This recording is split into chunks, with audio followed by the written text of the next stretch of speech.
Hey, Nathan, I've got your gift you sent me the first time you went to the Clifford Still Museum. You bought me the shirt and mailed it to me. You remember that? Yes, I do. I recognize Clifford. that as soon as you hopped on. Yeah, I got old Cliff on here today. You know, and I think that's good. It's good because we're moving into part 3 of Jerry's How to Be an Artist by Jerry Saltz that we keep reading and reading and reading. And, you know, Clifford's reminding me today as we move into step 3, learning to think like an artist. Got some lessons from Clifford. We have a Clifford Still episode that's out from, I think, a year ago, maybe a little bit longer, where you were actually in the Clifford Still Museum recording. So if any of you have not seen that episode, I highly suggest it because the background is absolutely, not that I don't love your background right now, Nathan, with your work behind you. Looks like you were set up for a studio visit or something. I was. I've had 8 people come through this week. Wow. Heck yeah. Yeah. So we took that opportunity to do a full studio reset and spend some time doing the shit work, as you like to call it, of cleaning house. Yes. My in-house staff, which comprised of my oldest daughter and her boyfriend,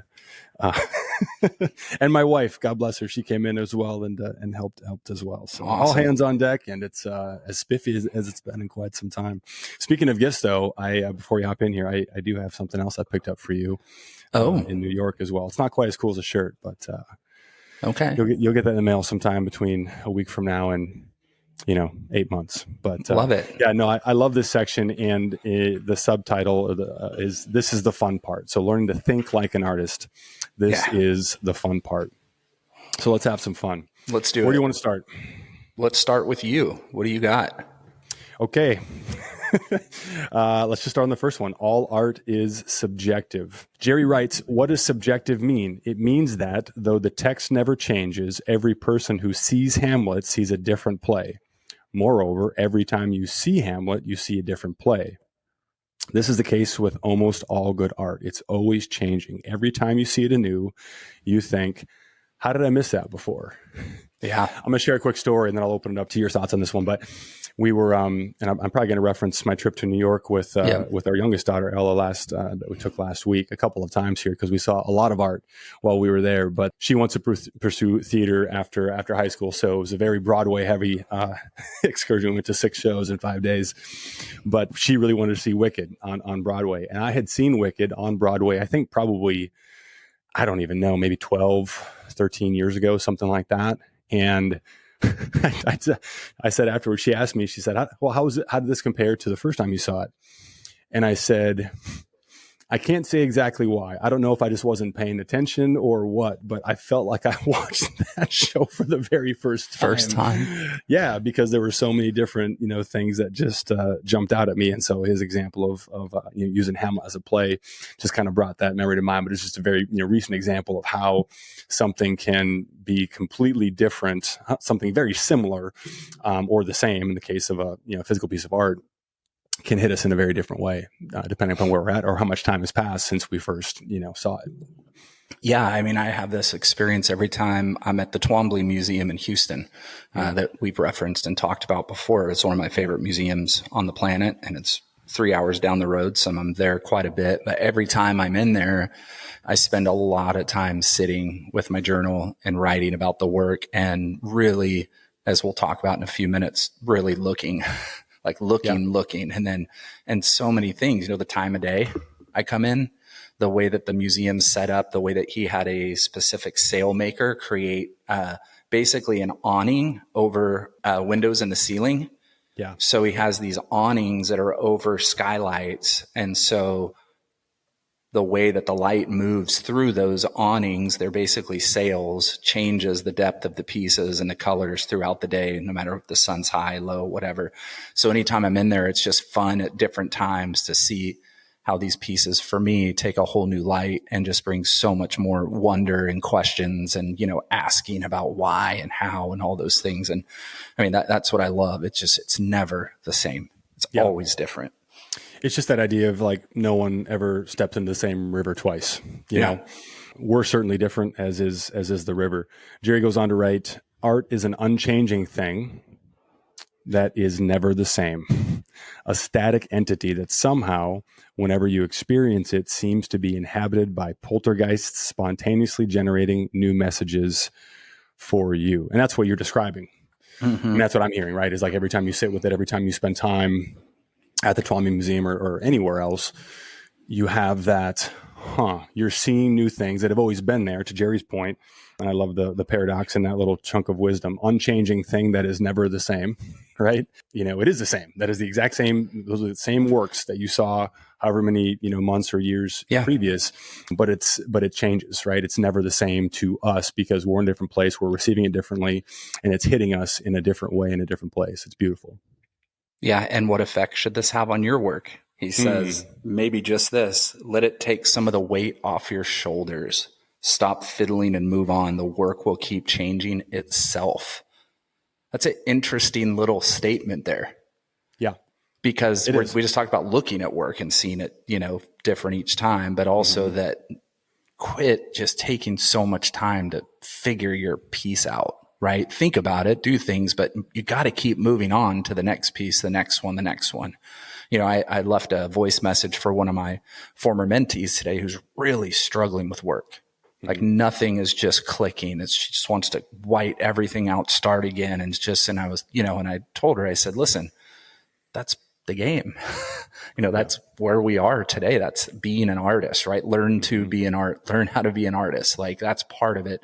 This is slow. Like I have no idea where the work's taking me right now. So many new things and new ideas that I'm putting into the work. I have no idea, but I've only been doing it for a few months.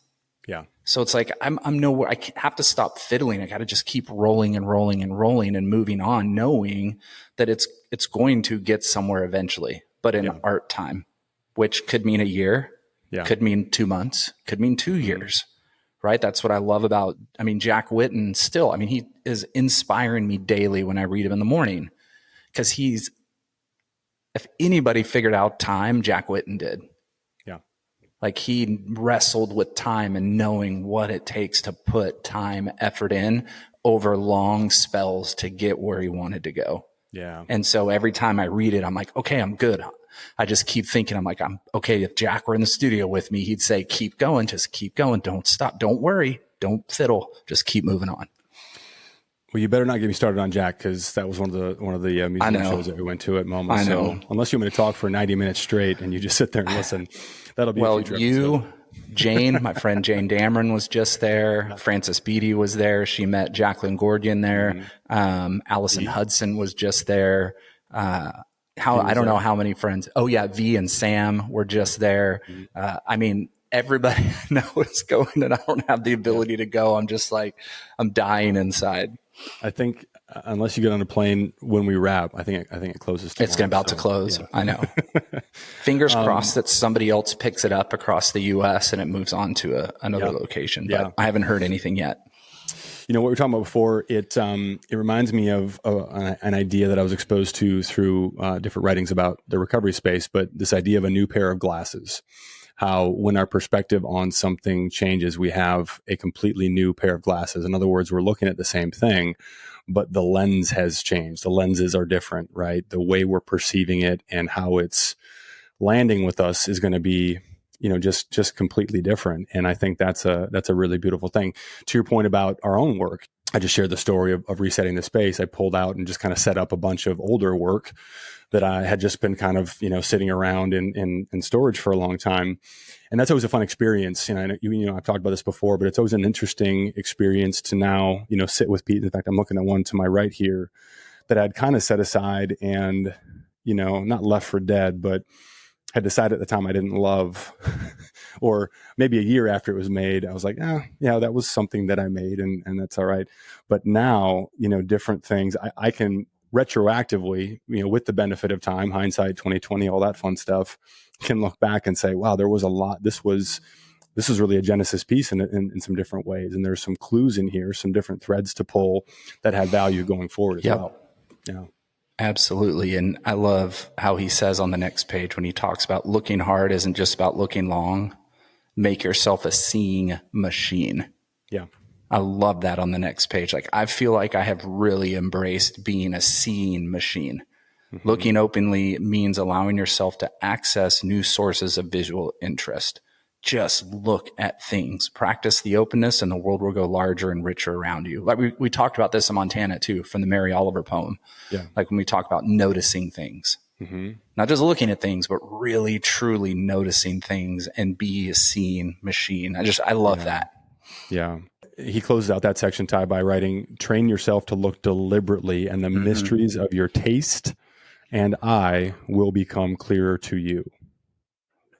I'd like to hear you talk about that more. Just this idea of is there anything beyond just looking more and more intentionally that we can do to really, develop our taste and our eye? How does that become more clear over time? Yeah, I think for me, it's looking and understanding and thinking about it. And so I think that's kind of what he's meaning here by make yourself a seeing machine. Like a machine isn't just like moving its eyes and looking. There's a lot of moving parts that are happening within a machine. So be a seeing machine. I'm looking at everything. I'm looking at, we'll talk about this in a little bit, but I look at art I don't like. I look at art that I love. I look at art that I don't understand or I can't grasp. I look at art that is either much better than me or worse than me, right? In my opinion, to get a grasp of all those things. And then I take it a step further after I do that. So let's say I see a piece in a museum or in a gallery and I'm wondering what are the materials they're using, right? So I'm really looking, and then I'm taking note of the materials and things, and I'm going home and I'm researching those materials. And I'm looking at, why did this do this? Why did this do this? Oh, well, shoot, I'm not going to use lead, right? It's like, oh man, Anthony Tappa's that piece. Why does it look that? Oh, he used lead. Oh, shoot, that's not a very safe thing to use today anymore. So what can I do to get that look? So I'm taking it a step further. So that way, when I'm seeing, I'm starting to grasp reasons why these things are happening. Yeah. And even looking at art I don't like, I do the same thing. Okay, I don't like it. Why do I not like it? Then I think about it and I talk to myself about that piece when I'm in front of it. What do I not like about it? Okay, well, is there anything in here I do like? And then I go back and I look up that artist and I research that artist. And sometimes once I read this artist's story and why they're making art and how they got where they're, things may shift. Yeah. And I may start to respect that artist, and then all of a sudden in turn respect the work. Now that does something completely new in me, I think, as an artist. And I tell my artists all the time in my program, if you're doing those things, it's going to inform you about your work way more than you've ever expected. Because all that thinking and all that processing of these other artists that you like, don't like, question, wonder why, how they do. Now you're taking all that information in. And when you're in the studio working, that information's being processed because it exists now in your head and your subconscious and your foreconscious. So it's phenomenal advice for artists, but it's a phenomenal little tidbit to give anyone who's looking at art. I have a lot of just, friends who don't look at much art or don't have much context for what they might be seeing when they come by. Yeah. And that's one of the first things I always say is, what do you like about it? What don't you like about it? I mean, yeah, I'm standing here, I made it, but you're not gonna hurt my feelings. It's just, it's just something we're both, looking at. But just that's a really, I shared that with Ella when we were at, when we were looking at a couple of the shows while we were there. It was just, she would say, I really like this one. Awesome. What do you like about it specifically? Or, this one isn't really my favorite. Okay. What don't you like about it? Yeah. But just that simple follow-up question opens a door to a lot of understanding and training our eye. I think that's what you just shared a moment ago is a really good segue into section 30. See as much as you can. This is on page 63 for those of you who are reading along, which again, this is just us, talking about a really good book. Go get the book. And the audio version is fantastic as well. As we've mentioned before, Jerry reads it in his own words, which is also just excellent. So go out and get it. But if you're reading along with us at home, this is on page 63. Jerry writes, artists see very differently. They get up very close to a work. They inspect every detail, its textures, its materials, its makeup. They touch it. there's a story I really want to share, but I'm not going to. Look, you won't be allowed back. Remind me. Yeah, that's exactly right. You tell me offline. I definitely will. They touch it. Look at its edges. Peer at the object from every angle. You can always tell the artists in museums. They're the ones with their faces 1 inch from the surface of a work, like a dog sniffing another. But it's so true. So Ella's also getting into photography. So she took her camera into a couple of the shows that we went to see, art into the museum, and she sent me all of her photos, and she took a lot of really cool, like, up close shots. In fact, when we do another Witten episode, we got a lot of really nice detail shots. Can't wait. We can credit Ella for those. But she took a bunch of pictures of me looking at work, and as I was scrolling through them, you can maybe include this in the YouTube version. Yes, please. It's so many versions of me just leaning in, super close, like, really, really, really getting up in it. But it just made me laugh, and it made me, when I read this section, I was like, "Yep, that's me, that's us." That's but think about it. This is the beauty of that, though, Nathan, is that you and I have both been just completely enthralled in Notes from the Woodshed, Jack Whitten's journals, right? Like, enthralled is almost an understatement. Like, blown away and absolutely in love with this man, this artist, this creator. And how can you not want to just physically dive in and feel every little moment of his work, because you've read about his struggle to create the things that ended up in the museum, that ended up, bought by private collectors around the world, et cetera, et cetera. So here you are reading about everything he's doing and learning and discovering and failing and then discovering and exploding. And then all of a sudden you're right in front of that work. Like, for an artist, there is literally nothing better in the world to be in front of one of your hero's pieces. That's a fact. Impulse control has never been a strength of mine, but it took every fiber of my being to not just rub my hands all over those and get real up close and personal. Well, and I mean, we're art nerds. There's such a beauty in being an art nerd. I mean, there's nothing that I love more. And I mean, that's one of my favorite things when I'm in museums is to talk to the attendants. You're with the work every day. Share something with me. How is it? And some love to share, and some just kind of look at me like, okay, and they move on to the next room because they don't want to talk. But I'm here so you don't touch things. That's what I know. But man, I want to know why are you. And sometimes I've met great artists who are in an MFA program, or they're in art school, or they're looking to do curatorial studies or different things. So then we really get into great conversations about the work in the room. But my other favorite thing is when I'm in a room of art I really know well, being that art nerd that wants to share with whoever else is in the room any educational information that they may or may not want to receive. And so I've been I've been known to walk up to, hey, would you like to learn some more about this work? Or, hey, what do you see about? And I want to know. Yeah. Why are you standing in front of this piece for the last 15 minutes? Right. What is it? And sometimes people get excited and they want to share, and other times maybe it's intrusive. I don't know, but I don't care. I love art. I want to talk about it. Shall we talk about it some more right now? Yes. Perfect. Skipping ahead a little bit here to number 32, which is page 67, and he's talking about art being a verb. I love the last few sentences where he says, even on the most basic level, art acts upon us all. It sees you across the room and it says, hey, you, come closer. I could change your life. What? I mean, as an artist hearing that, like inside, I'm getting chills. Yeah. Like thinking of somebody seeing my work from across the room and being so drawn to it to purchase that work. Right. Right. And I didn't share this with you. I forgot I was going to. I think it was ArtNet put up a post this morning that was young curators sharing advice from past failures, young art collectors sharing advice from past failures. And one of the collectors said that they bought a work of art that was hot and they were told to buy because the artist was hot, and they passed on one that was moving them, and they got home and put it in the house. It did nothing, no emotion, no nothing, never make that decision again. Right. It's just showing, right, that art can and it's breathing. It's a living and breathing thing. There really is a spirit within the work. Yep. And I mean, you're in a room with art that you know that you don't know, and all of a sudden that piece just really does go, hey, and you turn around and you walk all the way across the entire hallway to the next room because you saw it out of the corner of your eye, and then you're just wowed by it. Like that's magic. That is supernatural magic. I love that. Yeah, it's something that especially when whatever non-art people, that's a dumb way of saying it, but whatever people who aren't looking at a lot of art, whatever people that I just know from life who are just coming by to see what I'm up to.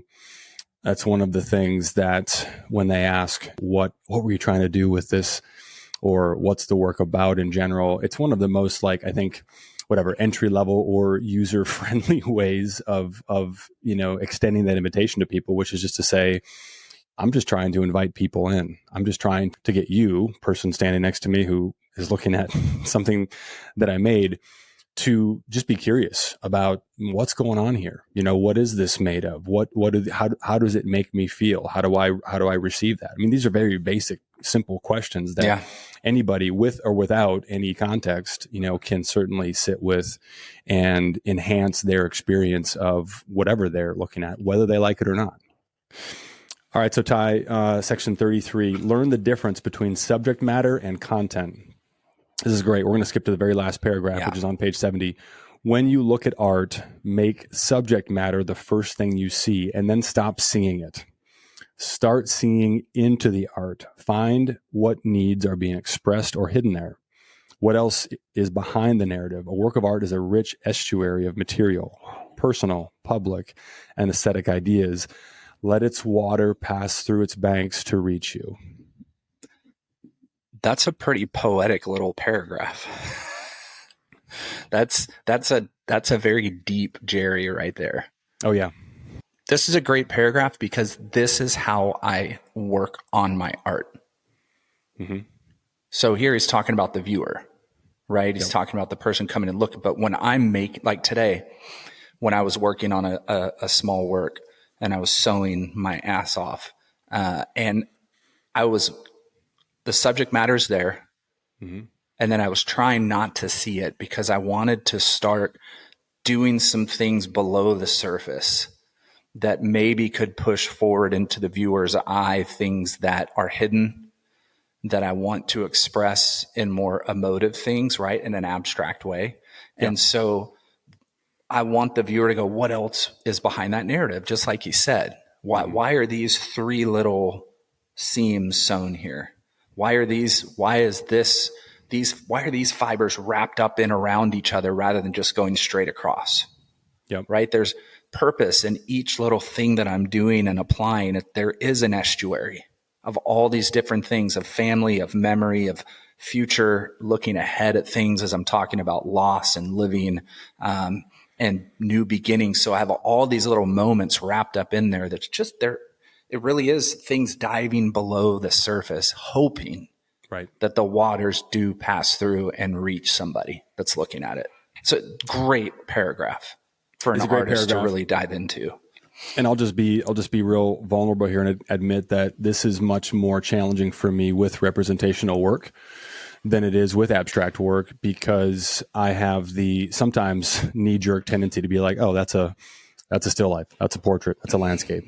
Sure. And it's like, no. What Jerry's saying here is get past the subject, right? Yes. Let yourself, go deeper. If we're really going to let its water pass through its banks and reach us, we need to get beyond simply, oh, that's that. Let's move on. No. There's way more there to really absorb and sit with.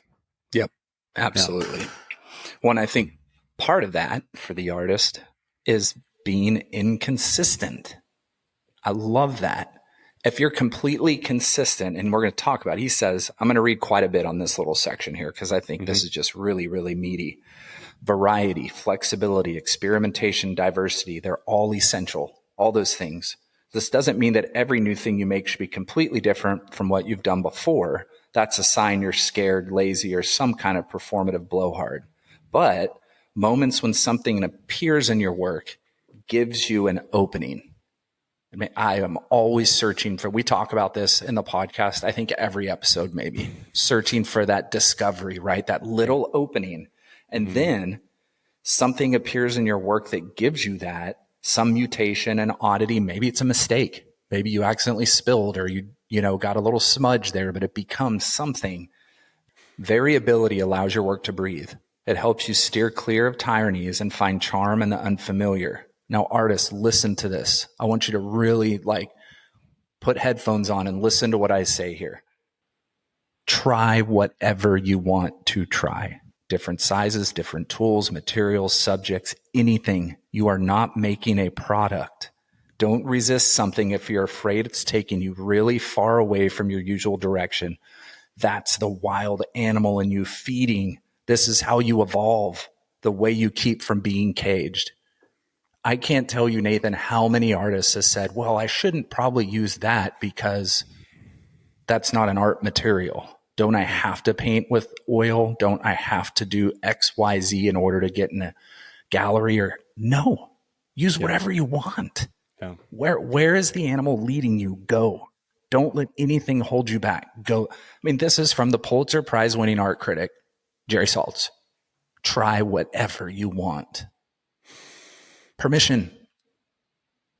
I want to tell a story from your mentorship program. This quote, this one in particular, I still have it written on just scrawled on a piece of cardboard that I taped to the wall at the time, and I keep it up for this very reason. This was a core aha moment for me when we went through this in the program, and something that was critical, absolutely essential in me really getting that. And this is what I'd written. You already read it, but I'm going to reread it because I think it's important. Don't resist something if you're afraid it's taking you far afield from your usual direction. That's the wild animal in you feeding. That's what I have written down. And that's what I have. It just connected with me at a soul level in a way that really helped me realize oh yeah, this is it. I mean, what are we after if not that? Yeah. I mean, as artists, what are we after if not that feeling of being wild and free and feral? You know what I mean? Not this domesticated, version of what we think we're supposed to be or how we're supposed to behave based on the expectations of others. But when a wild animal is hungry, it finds a way to feed. Finds a way. That is most wild animals' primary function every day. And it doesn't matter how far it needs to go to find the food. Right. That's right. It will do whatever it takes. So if we think about a predator, we think about something like a wolf whose range is huge, right? Mm-hmm. Other predators whatever. This is not a wildlife podcast, but any apex predator will be another example. Polar bear. A polar bear. What am I trying to think of? I don't know. I'm just going to start throwing out. Whatever. Thank you. Yeah. Thanks for trying to help. But they've got a huge range. I mean, in other words, they cover a lot of area to find something to feed on. They're not particular about, oh no, this is my little area and this is my little spot. And if something comes by, I guess I'll eat today. No. I'm eating today and I will go wherever I have to find a meal. And that's, I think, the mindset that is really important. Certainly one that helped me evolve and push the work forward. I actually remember making a little video where I held this quote up. You may remember the triptych that I was working on at the time, but that was something where I started to use. I was still working on canvas. It was still paint on canvas during that period, but I started to use different materials, cardboard, other things like that. And that was, only one of those three is anything that I would have see the light of day, at this point, but that's not the point. The point is that's what led me to a meal that day, and certainly more meals, going forward. Well, and I want to be inconsistent. Yeah. I want to be consistently making work. I want to be consistently making strong work, but I don't want the work to be just this consistent line of the same thing for my whole life. I was showing my last mentorship group. We were talking about this, and I showed, I did a little graphic of work from 2010 to today. And it was 1 to 2 pieces from 2010 all the way to today. Mm-hmm. And it showed how inconsistent my work has changed and developed and grown and gone completely off map to new ideas and then back to other little ideas. And so I want my work to do that because I think that's how I'm going to keep discovering these new things within it. Right. And I also know that all of your work you make is not going to be consistently strong. Every artist in history has taught me that. Mm-hmm. Every artist I've read, studied, looked at, there are bits and pieces throughout their timeline where they made really strong work. And then there's a bunch of stuff in between. Yeah. We probably don't need to continue beating this horse, but I'm going to. I just, that last line, the way you keep from being caged. Yeah. I'm just thinking more about this predator metaphor, but I mean, there are a few things more depressing than visiting a zoo. Yeah. And seeing especially animals that are not meant to, which is most of them, be caged, you know? Yeah. I mean, they're still magnificent creatures to witness and see, you know, up close, but you can tell if you've ever seen, you know, a photo or video of that same species in the wild, it's not the same.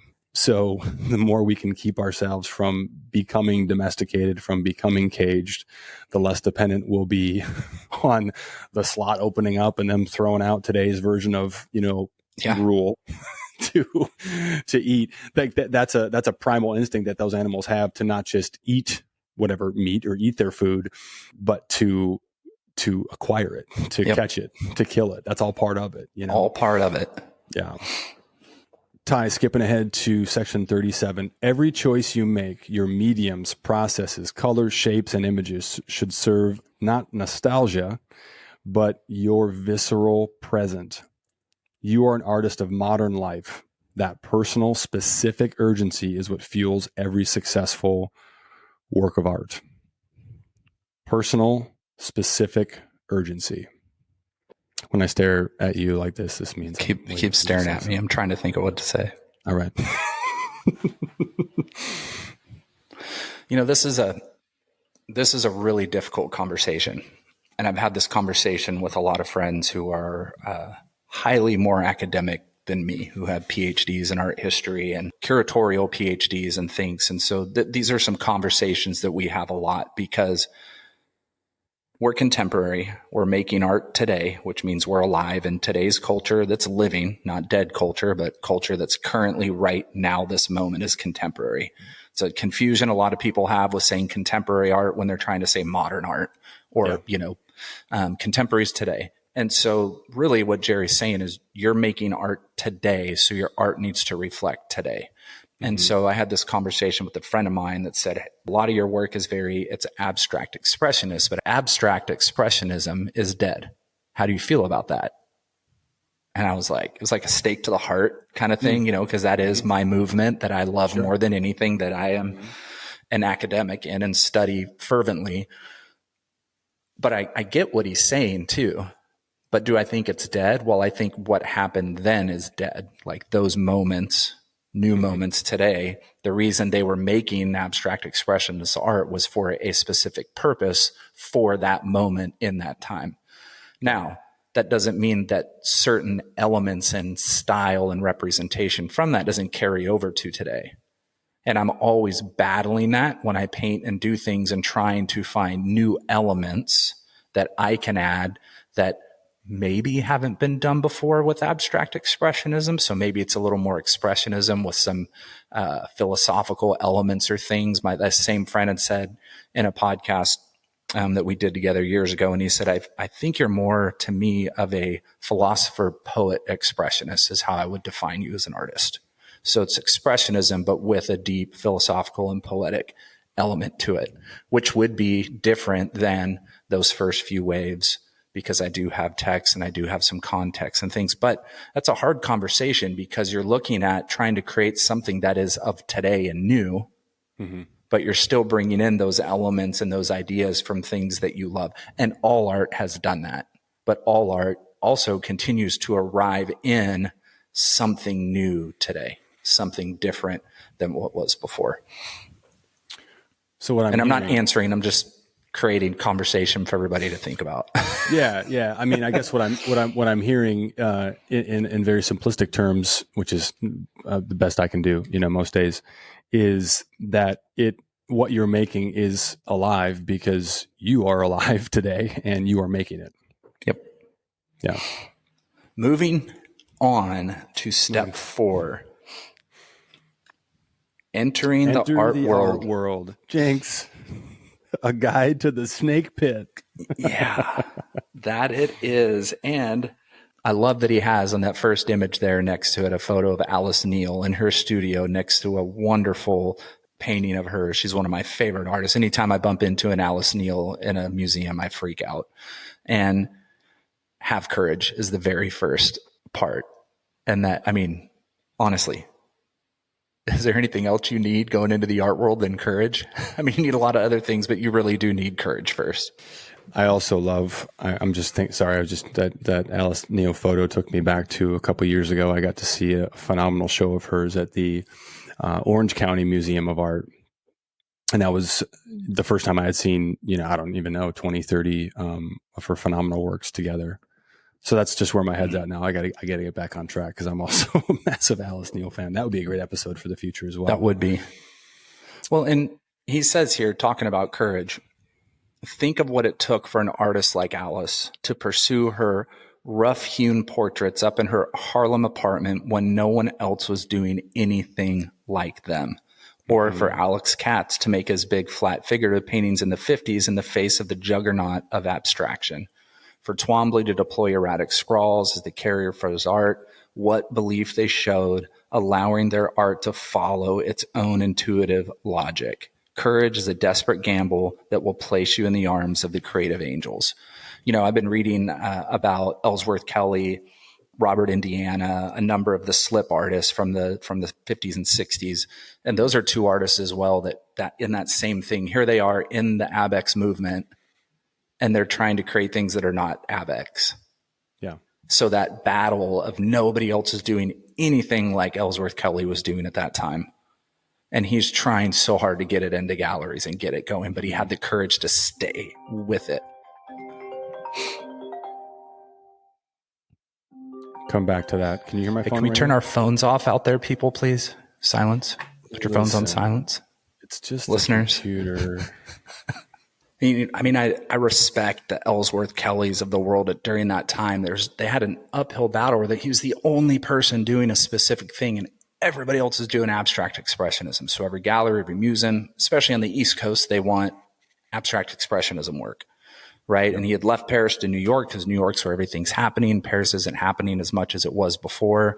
And he and his friends ended up moving back to New York from Paris. But he's doing something that nobody's doing with his minimalist shapes and his objects and those things in a place when everybody's going nuts on the canvas, right? But he stuck with it. It would have been really easy for him because he was talented enough to go, you know what, this is too hard. I'm just going to do what everybody else is doing. But he didn't do that. He just stayed with his vision. He stayed with where he really saw his work going.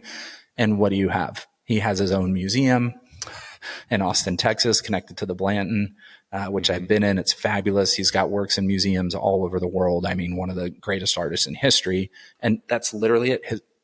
He had so much courage. Mm-hmm. And he had incredible people. Agnes Martin was a mother-like figure to him. They had breakfast every day for a whole year together in the slip. Yep. And he was able to ask her questions and get her, having her continue to build confidence in him at an age when he needed that artist who was known and recognized speaking into his work and life, right? But he needed someone else to help that courage and that confidence. I just want to revisit that last line. Yeah, do it. Courage is a desperate gamble that will place you in the arms of the creative angels. So to break that down, we're talking about a huge risk with massive reward on the other side. Yeah. Desperate gamble. Ooh, that's all I'm looking at. I'm going to say probably no, thank you. Well, wait, hold on. What's on the other side of that gamble? What do I stand to win with this gamble? Being placed in the arms of the creative angels. Okay. Well, that reward is worth the risk. You know what I'm saying? Like, risk is just some risk doesn't make any sense whatsoever. Some leaps don't have anything on the other side of them and are really, silly and foolish decisions. But when we think about what's on the other side of having courage, it's absolutely worth that leap of faith. It's absolutely worth taking that gamble, because even when we don't know what's on the other side, we know it's something. And because we take the leap, then and only then do we have the opportunity, do we have the chance of resting in the arms of the creative angels and being taken somewhere other than where we started. Well, and you ready for this? Here's the definition of courage, because we haven't even gotten to that yet. He doesn't talk about it. He just says, have courage, the ability to do something that frightens one, and also strength in the face of pain or grief. So when you're an artist, having courage is a difficult thing. Are you willing to suffer? Are you willing to sacrifice? Are you willing to live through pain and grief, doing something that completely scares the absolute hell out of you to get to where you want to go? That's art. That is art. Like, that should be the definition of art. Courage. Because look, I'm doing everything I can in the face of courage right now with this massive just shift in ideas within my work. Yep. And I've left you voice messages. We've talked on the phone regularly. And, I've been pretty open with, I'm really having fun, but I have no freaking idea where I'm going yet. I don't. Yep. I think I do, but I don't. And it's taken me all these different places. I've been putting little snippets up on Instagram, but not showing full work yet or anything, not for a while. I have not pitched it to my dealers. I haven't shown it to any galleries. I'm taking Jack Whitten's advice, and I'm basically closing my doors and just focusing on the work. That's it. Because I know what's on the other side. Because history has told me what's on the other side for the artists that do take that time and that do really buckle down and embrace where they think it's going and follow through with it. So broadly what's on the other side. Broadly, yeah. I don't know exactly. Know specifically what's on the other side. You can't. That's where the fear comes from. Right? That's subset C in art, in the definition of art. You have no idea what's going to happen, and you won't. Right. Yeah. Moving on to the next section, 40, don't define yourself by a single medium. Love this. Don't limit your potential by presenting yourself as just one kind of maker, a potter, printmaker, watercolorist, macrameist, landscape painter, stone carver, steel sculptor, paper maker, glass blower, sketch artist, etcher, graffiti. You get the idea.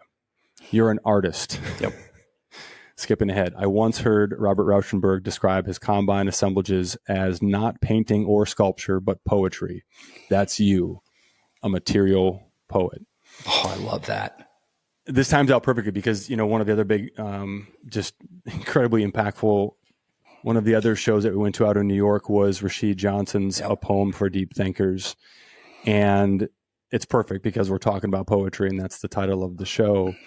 But a perfect, contemporary example of somebody who's using photo, painting, video, installation, found objects, sculpture, you name it. Probably a number of things I'm forgetting, but it's all, we're going to do a Rashid episode as well. Oh yeah. Coming up here, but it's all on the table. He is certainly not defined by any single medium or even it's a long list of mediums that he's using, indiscriminately that's not the right word, but, freely to communicate his message. And that was such a beautiful, just recent example for me of, what it looks like to work through some of these different concepts and ideas through very different mediums, which holistically, when viewed, together, especially tells a much more, complete and engaging story than just one medium alone. Absolutely. Yeah. I am in 100% agreement with that. And I'm a massive Rashid Johnson fan. I've followed him for a very, very, very long time. I do want to talk a little about the next section, even though I don't think we need to get into it really deep, but I just want to let everybody know you don't need grad school. Can grad school help? Absolutely. But I think grad school is expensive. Artists don't make good money.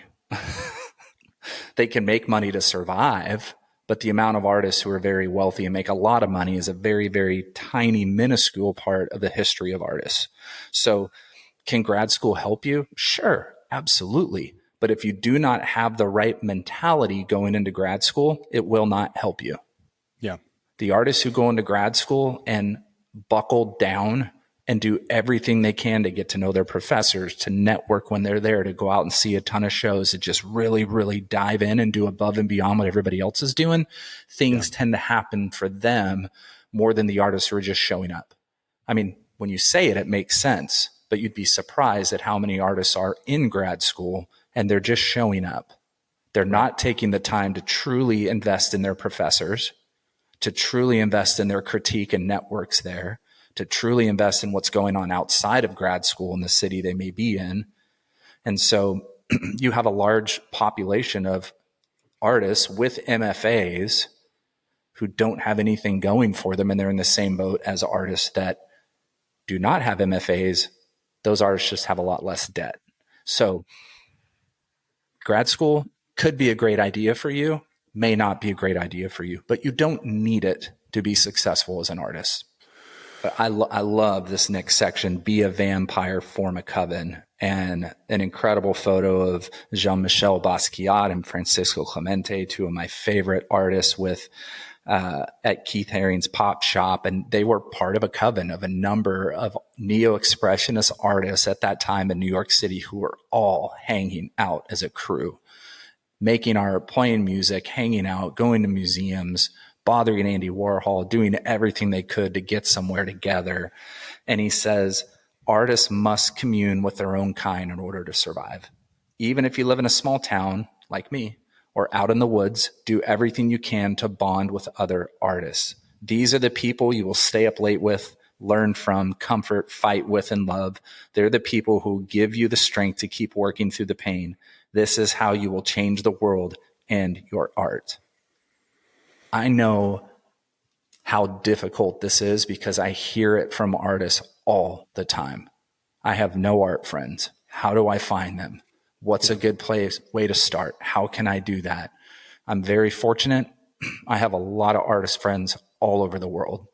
From before Instagram, from before social media to today, social media has made that even more incredible. And so for those artists that have not had that opportunity, you better start going to some shows. You better start going to places where artists are. And I think it was in Jeff Goins' book, Real Artists Don't Starve. And he says, if you're in a town where there isn't anything, be the one that starts it. Yeah.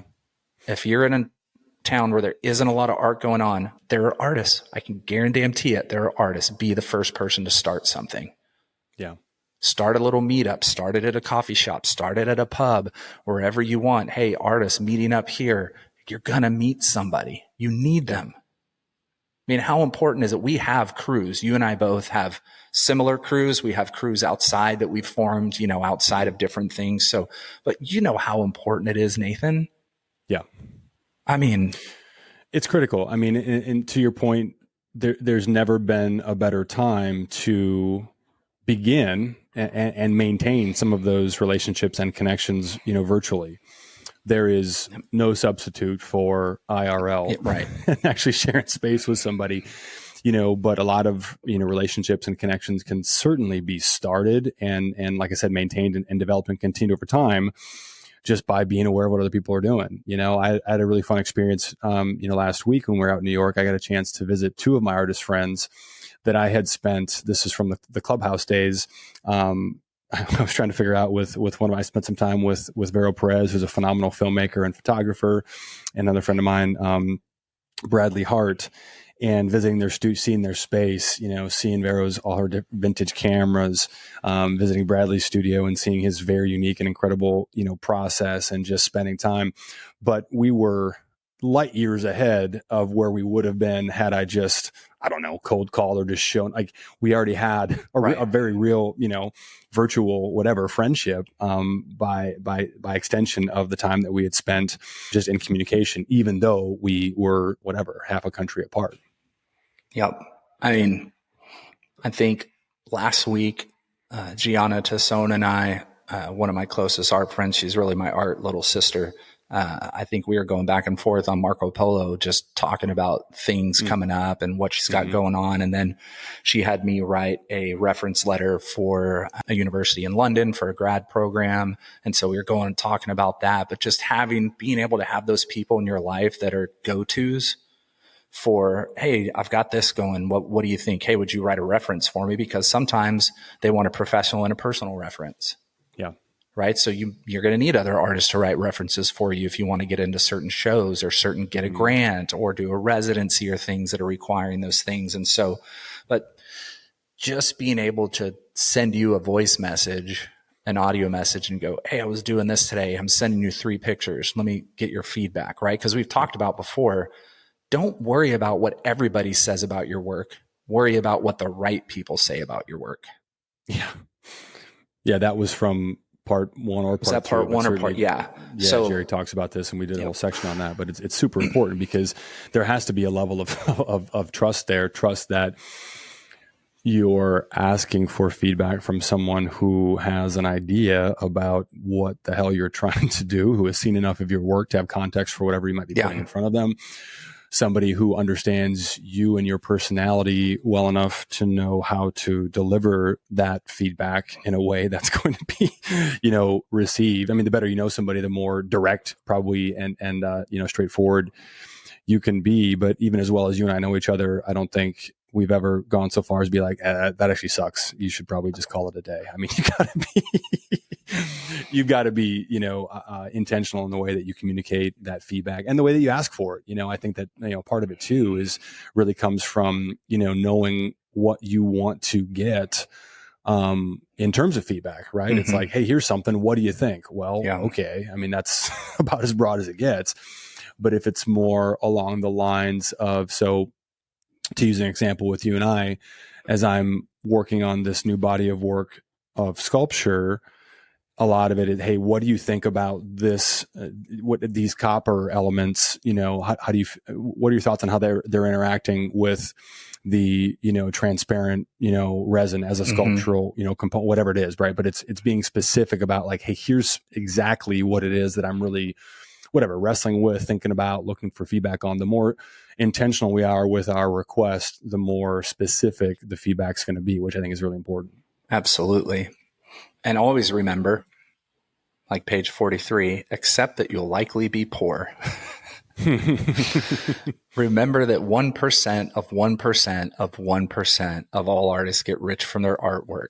You may feel overlooked, under-recognized, and underpaid. There's no getting around it. Being poor is hard. Among the artists I've met, though, those who maintain a network of support all live a life that keeps the mind nimble and young, the spirit alive, their art growing and enriching themselves and others who are fortunate enough to see it. Meaning they understand this and they're happy with the sacrifice they've made to do what they love and what they do. We all struggle. We all struggle. Well, and that's a really good, it's almost as though the next section was meant to follow the one that preceded it, but for define success. I'm going to just jump ahead. You want the truth? The best definition of success is time, the time to do your work. And he talks a lot about in this section about, I'm just going to kind of paraphrase here, but actually I'll just read it.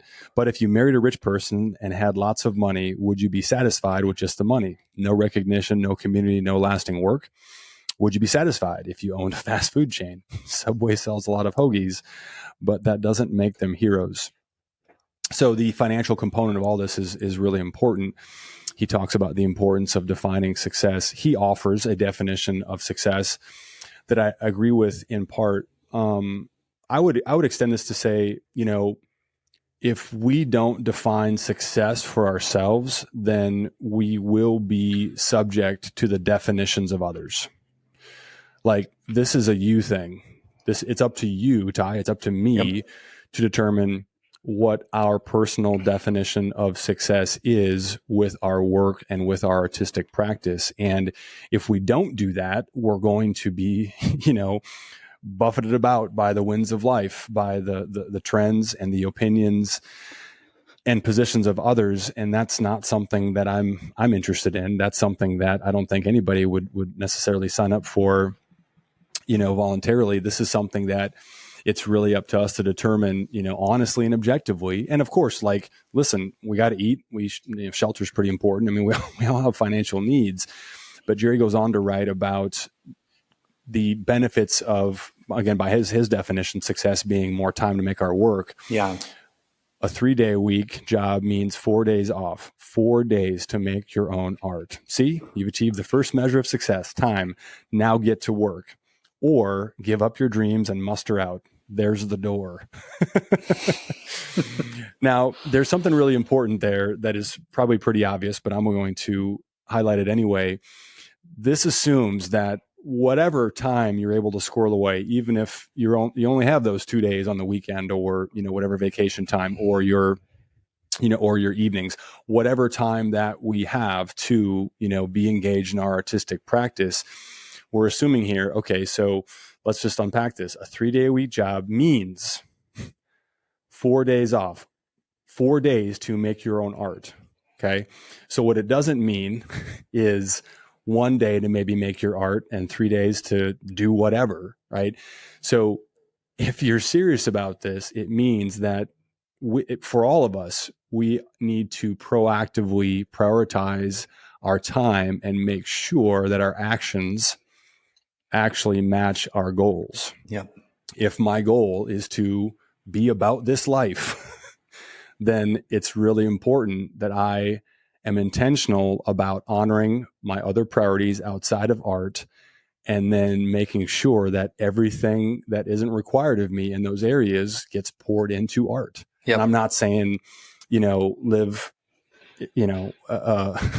a monastic life that only involves, art, but it could be that for periods of time. Certainly it absolutely means taking a scalpel to our schedule and being honest with ourselves about what we are doing with the time that we do have available, however much that might be. Yeah, I think that's something that I wish I would have learned a little bit earlier, because I think I would have been a little bit further along with my work, right? Because coming out of art school, trying to figure out life, and doing things, I still made work, but I did a whole lot of other stuff that was just wasteful, just wasteful living, that wasn't taking me in any direction, time wasting, watching too many movies, things like that I should have been making art in those moments. For the young artists out there listening, think about that, because I'm not saying give up on your friends. I'm not saying give up on skating or doing things that you love to do as a hobby, or being outside and doing certain things. So a lot of my time back in the day was spent skating, skating pools and ditches and things like that. But I was with the crew and people that I love. And, so there was great relationship building and human bonding that was just fantastic in those moments. I'm not saying give those things up, but maybe reprioritize how time is spent, so that in 15, 20 years, your work is further along than it would be if you didn't reprioritize those things and you slowly made art. And then all of a sudden, when you had the time to make it, you're making up for lost time. Yeah. That's how I feel. I feel like I'm making up for lost time now. And I think if some of these things were put into place earlier, then I might be a little further along, because I know what time does now. I understand what time spent making work does. Right. Okay. So section 45, art and therapy. So Jerry writes, we are all damaged, some more than others, some traumatically. And he goes on to share some real shit that he's been through in his life. He ends those examples by saying, I don't think of this as trauma. It's just my life. It's a miracle any of us makes it through. What about therapy? Therapy can be great for artists. So can Tai Chi, tarot, fashion, sports, walks, God, massages, dancing, and so on. Whatever your personal story, find a practice that eases your mind, gives you perspective, and allows you to work. These are spirit guides in other guises. If you work very hard and try to be very honest with yourself, your art might tell you almost everything you need to know about yourself. I'm gonna go here with this, and you tell me if you agree. I think it's important that he titles this section "Art and Therapy" as opposed to "Art as Therapy." So art can absolutely be therapeutic, but I'll just speak in the first person here. I believe that my own forms of therapy have definitely put me further down the path towards real honesty in my work. Yeah. And because I've done some actual therapy and other varieties, of that I've done elsewhere, I'm further along in understanding those things and able to communicate it better, more efficiently, properly, more effectively. I don't know what the right way of putting it is, but I think just being further down the path, so not necessarily, and look, there's nothing wrong with using art as therapy. There's an entire, Sure. space for that's, I think, tremendously valuable.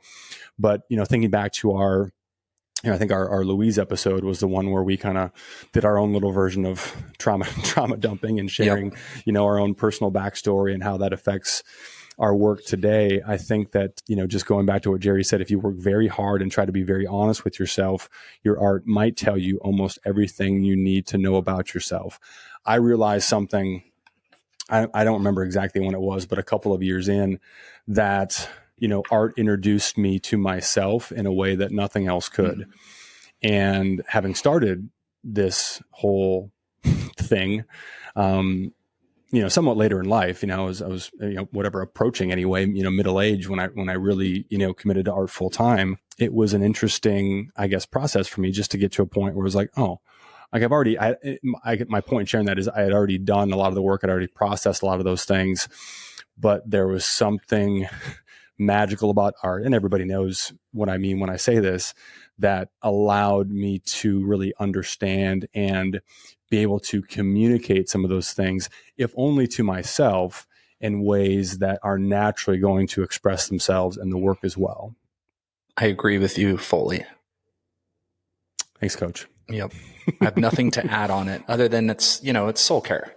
Yeah. Make sure you have, and we talk about this a lot because it's something that's important to both of us. We both know how healthy that is for the artist to have soul care moments outside of the studio. So just make sure you're embracing those other things outside of the studio for healing and for centering in yourself rather than trying to find it in your art. Right. And importantly, I think this next section is this is the second most important part, I think, of this book.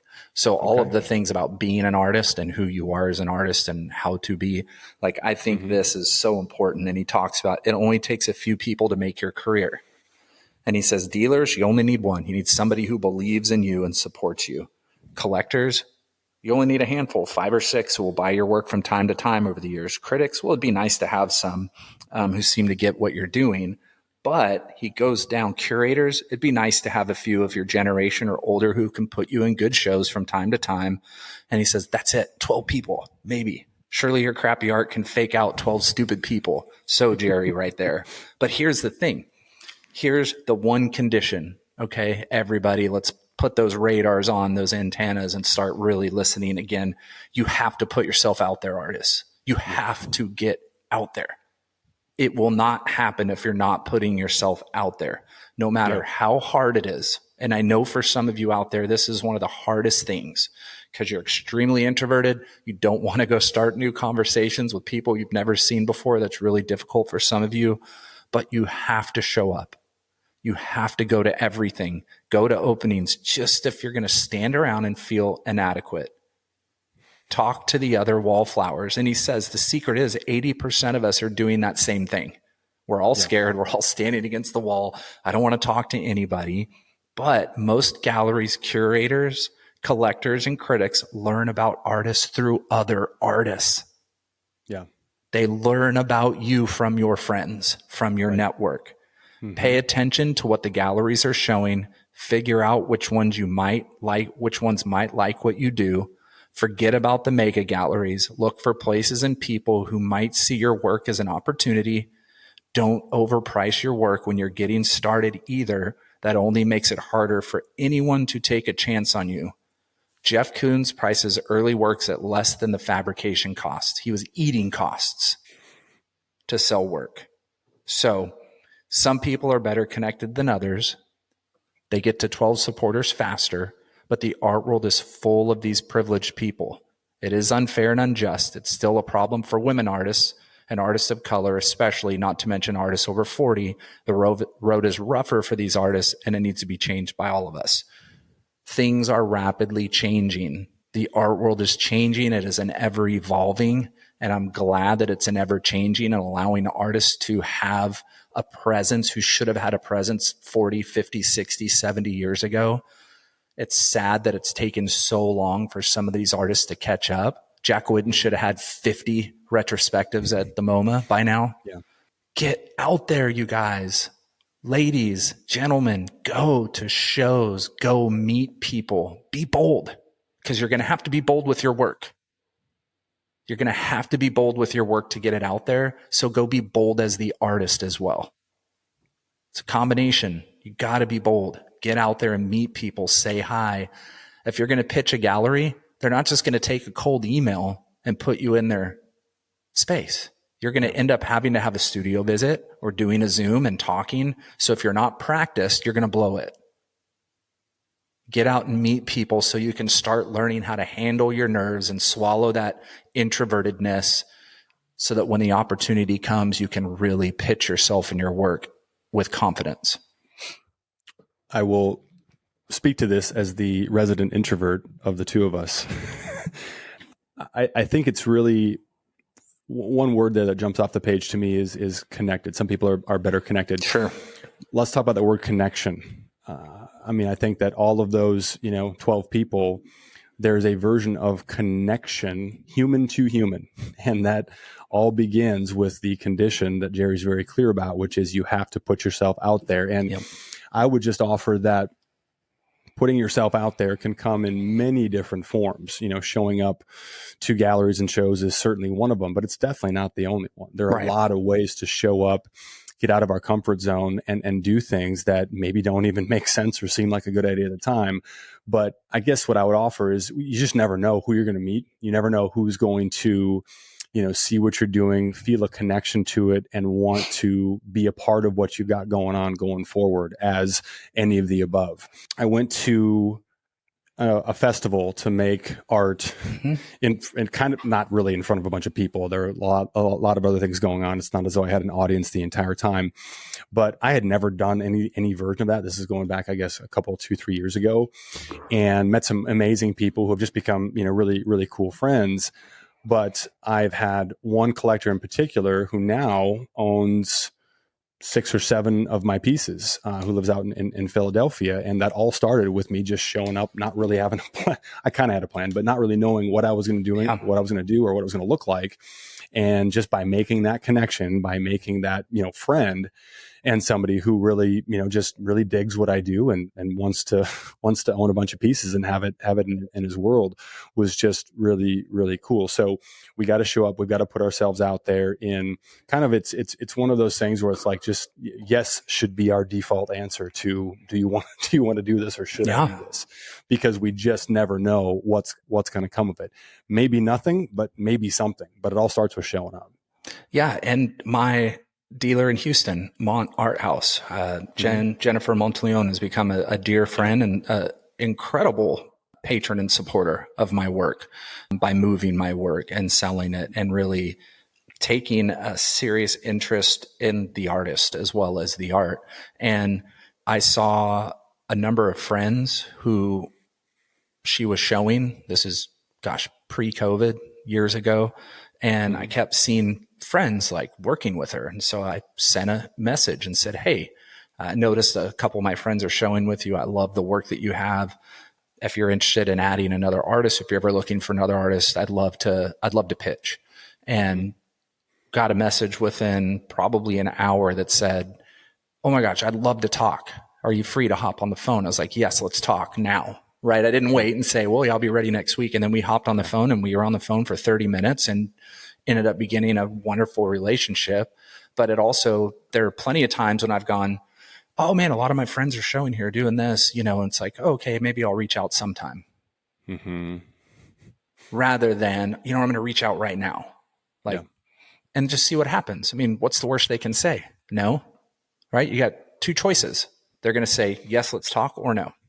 It's basically it. So put yourself out there. And I just want to highlight the numbers game aspect of that. You're great at that. I try to channel my inner Ty, and I'm getting better at doing those types of things as well. But the success rate can be atrocious. It can be extremely low and still be a win, right? Yeah. So, I mean, if you had to pull a number out of the air, what % of those, cold or lukewarm touches actually produce something? Maybe 1%. Right. Maybe that's probably less, probably 0.5%, to be honest. I suspected you were going to say something along those lines. So the point being, without those other 99, you don't get the one. Yes. If I'm not willing to try, I don't get the one. That is that is a large part of my practice. Yes. Yeah. Yep. All right, Ty, I think it's a good place to land the plane for today. Thank you all for joining us for part 3. If you're listening, know that you can see us talk, if that sounds interesting. Ty does a great job of the edit and puts a lot of interesting B-roll as well of the artists that we talk about and some different quotes as well. So check us out there. And that's it. Join us next time. Get the book, listen to the book. This is just a couple of idiots talking about a really fantastic book that we've gotten a lot out of. So unless you've got anything else, Ty, thanks for joining us. And we'll see you next time for part 4, the final part of How to Be an Artist by Mr. Jerry Saltz. Yep. We'll see you guys later. Have a great day.